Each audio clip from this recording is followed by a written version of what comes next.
Bonjour à tous, Vanessa Frasson, avocate et maman.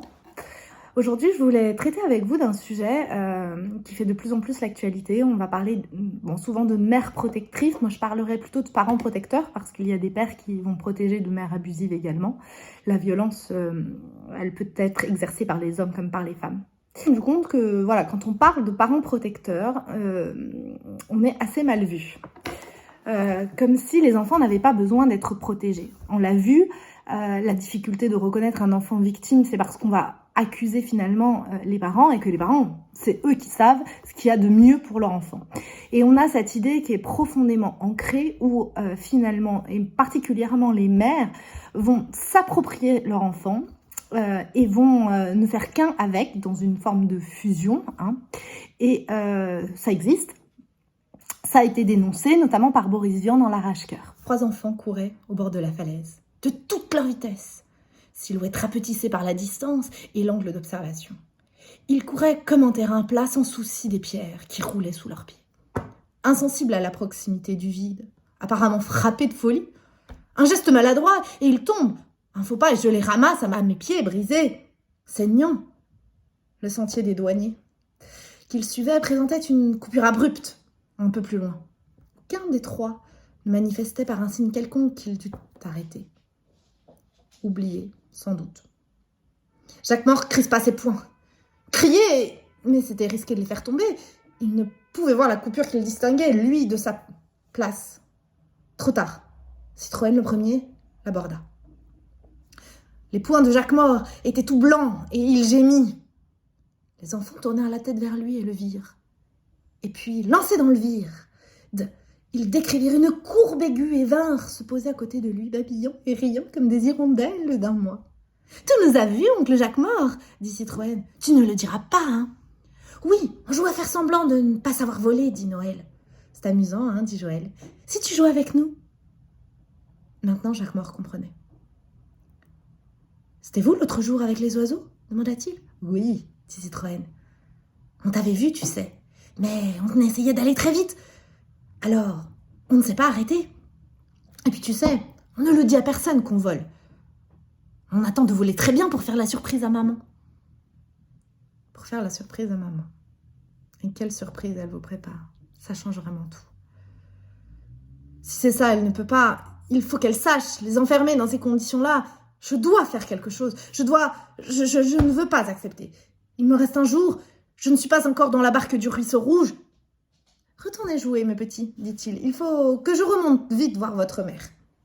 Ils filèrent au ras des vagues, se poursuivirent, revinrent près de lui, l'escortèrent un moment, l'aidèrent à franchir les rochers les plus hauts. Quelques instants, ils avaient regagné la crête, et d'un pas décidé, Jacques Mort se dirigeait vers la maison. « Mais écoutez, je ne comprends pas.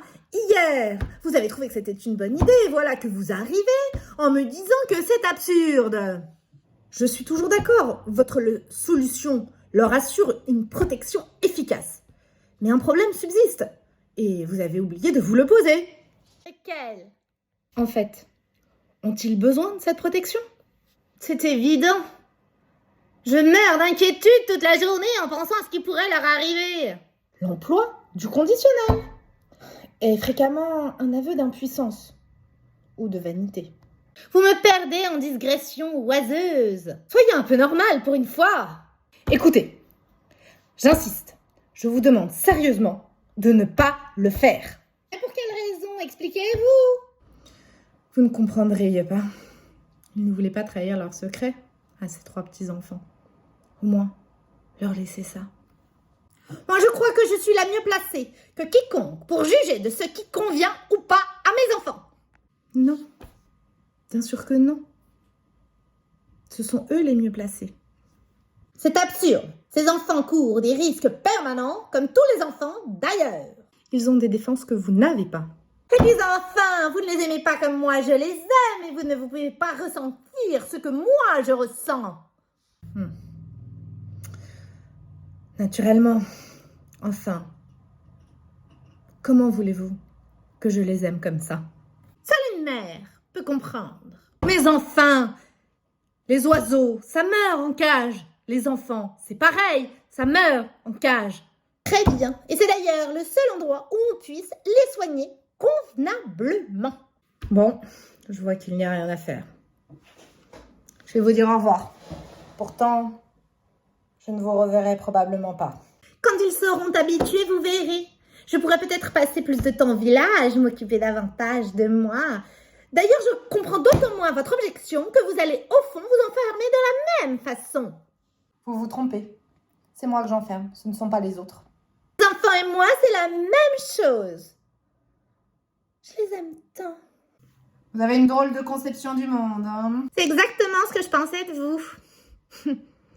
La mienne n'a rien de drôle. Le monde, c'est eux. Non, vous confondez. C'est vous qui voulez être leur monde. Et l'amour, comme ça, c'est destructeur. Pour eux. Ce n'est pas ça être un parent protecteur. Ça, c'est être un parent violent. C'est être un parent agresseur. C'est être un parent maltraitant. Et c'est toute la difficulté de confondre la protection pour soi et la protection de ses enfants contre un danger réel. Et on estime en fait qu'un enfant qui va dénoncer la réalité du danger qu'il subit par un de ses parents, en fait, est encore plus coupable que le parent. Alice Miller, dans La connaissance interdite, nous donne cet exemple du fils du général Frank, qui est un des plus grands criminels nazis, au niveau des déportations. Et son fils l'accuse publiquement. C'est un acte politique fort pour se détacher de son père. Et sachant qu'il a été protégé par sa mère.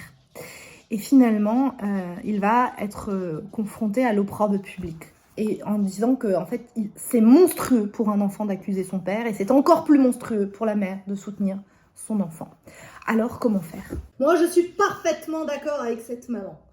Les enfants, on les enferme dans leur famille, et si jamais ils ont le malheur de manquer au devoir de respect à leurs parents en osant parler de violence parentale, placement.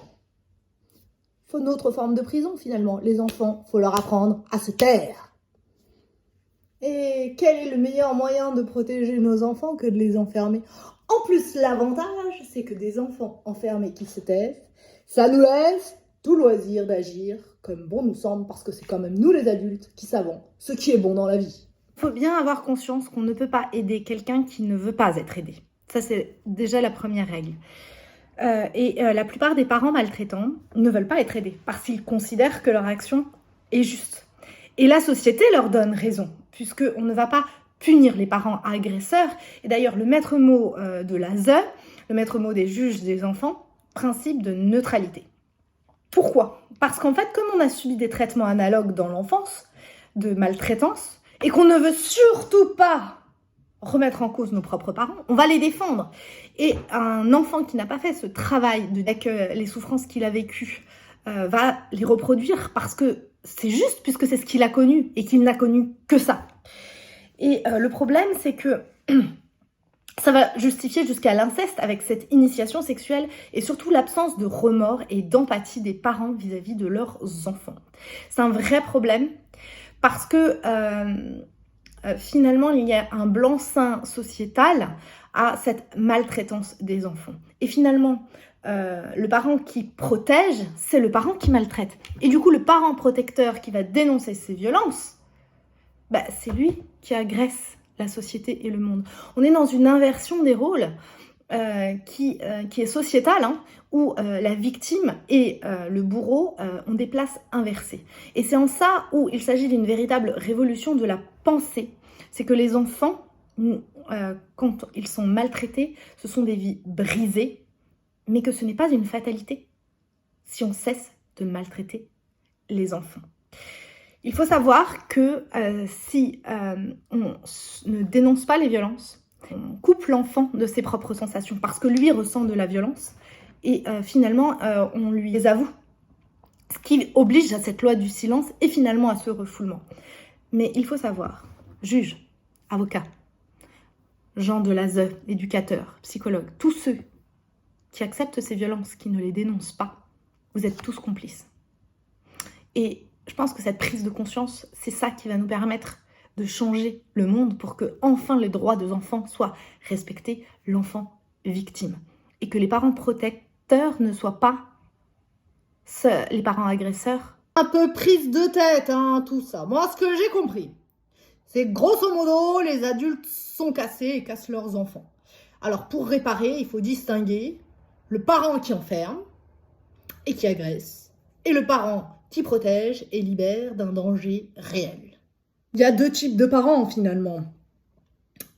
Deux types de réactions au niveau de la société. C'est deux choses.